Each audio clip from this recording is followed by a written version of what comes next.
ಗಾಂಧಿ ಭಾರತ ಕಾರ್ಯಕ್ರಮದ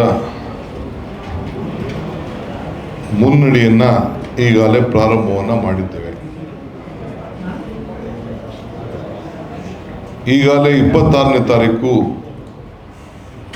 ಮಹಾತ್ಮ ಗಾಂಧೀಜಿಯವರು ಯಾವ ಜಾಗದಲ್ಲಿ ಕಾಂಗ್ರೆಸ್ ನಾಯಕತ್ವವನ್ನು ವಹಿಸಿದ್ರೋ ಈ ದೇಶದ ಸ್ವಾತಂತ್ರ್ಯದ ಹಿನ್ನೆಲೆಯಲ್ಲಿ ನಾಯಕತ್ವವನ್ನು 1924ರಂದು ನಡೆಸಿದ್ರು.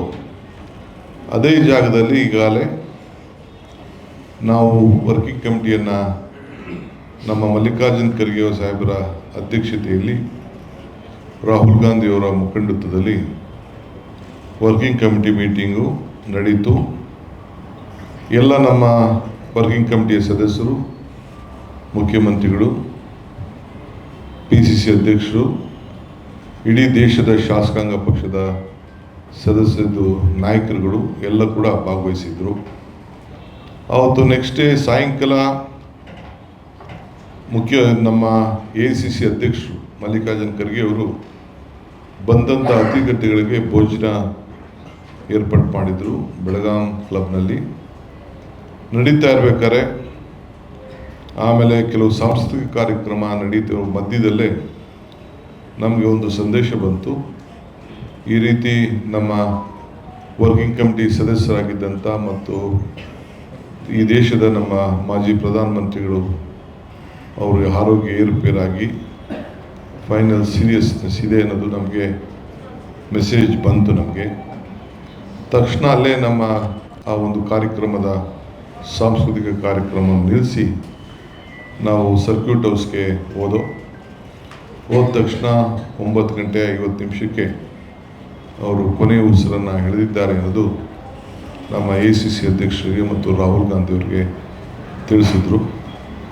ತಕ್ಷಣ ವಿಧಿ ಇಲ್ಲ, ನಮ್ಮ ಕಾರ್ಯಕ್ರಮವನ್ನೆಲ್ಲ ರದ್ದು ಮಾಡಿ ಮುಂದೂಡಿ ಅದ್ರ ಜೊತೆಗೆ ಎಲ್ಲ ನಮ್ಮ ದೇಶದ 130 ಜನ ಸಂಸತ್ ಸದಸ್ಯರು ಕೂಡ ಆವತ್ತು ದೆಹಲಿಗೆ ಇದಕ್ಕೆ ಬೆಳಗಾಂ ಬಂದು ಅಲ್ಲಿ ಆ ಒಂದು ಔತಣಕೂಟದಲ್ಲೂ ಪಾರ್ಟಿಸಿಪೇಟ್ ಮಾಡಿದರು. ನಮ್ಮ AICC office bearers, AICC secretaries, frontal ಚೇರ್ಮನ್ರು ಕೂಡ ಎಲ್ಲ ಪಾರ್ಟಿಸಿಪೇಟ್ ಮಾಡಿದರು. ಎಲ್ಲರೂ ಕೂಡ ಅನಿವಾರ್ಯತೆಯಿಂದ ಮಾರನೇ ನಾವೆಲ್ಲ ವಾಪಸ್ಸು ದೆಹಲಿಗೆ ಹೋಗಬೇಕಾದಂಥ ಪರಿಸ್ಥಿತಿ ಬಂತು.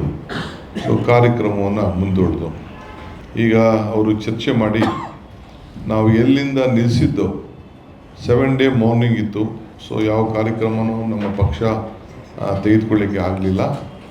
ಸೊ ಅದಾದಮೇಲೆ ಈಗ ಮತ್ತೆ ನಮ್ಮ ಭಾರತೀಯ ರಾಷ್ಟ್ರೀಯ ಕಾಂಗ್ರೆಸ್ ಪಕ್ಷದ ಅಧ್ಯಕ್ಷರಾದ ಖರ್ಗೆ ಸಾಹೇಬರು, ರಾಹುಲ್ ಗಾಂಧಿಯವರು ಮತ್ತು ನಮ್ಮ ಜನರಲ್ ಸೆಕ್ರೆಟರಿಯವರು ವೇಣುಗೋಪಾಲ್ ಅವರು, ಅಡ್ಮಿನಿಸ್ಟ್ರೇಷನ್ ಮತ್ತು ಎಲ್ಲ ಸುರ್ಜೇವಾಲಾ ಅವರೆಲ್ಲ ಸೇರಿಸಿ ಮತ್ತೆ ಪದಾಧಿಕಾರಿಗಳ ಚರ್ಚೆ ಮಾಡಿ 21ನೇ ತಾರೀಕು ಇದೇ ತಿಂಗಳು 21ನೇ ತಾರೀಕು ಎಲ್ಲಿಂದ ನಿಲ್ಲಿಸಿದೋ ಅಲ್ಲಿಂದ ಆ ಕಾರ್ಯಕ್ರಮವನ್ನು ಮುಂದುವರಿಬೇಕು ಅಂತೇಳಿ ನಮಗೆ ಸೂಚನೆಯನ್ನು ಕೊಟ್ಟಿದ್ದಾರೆ.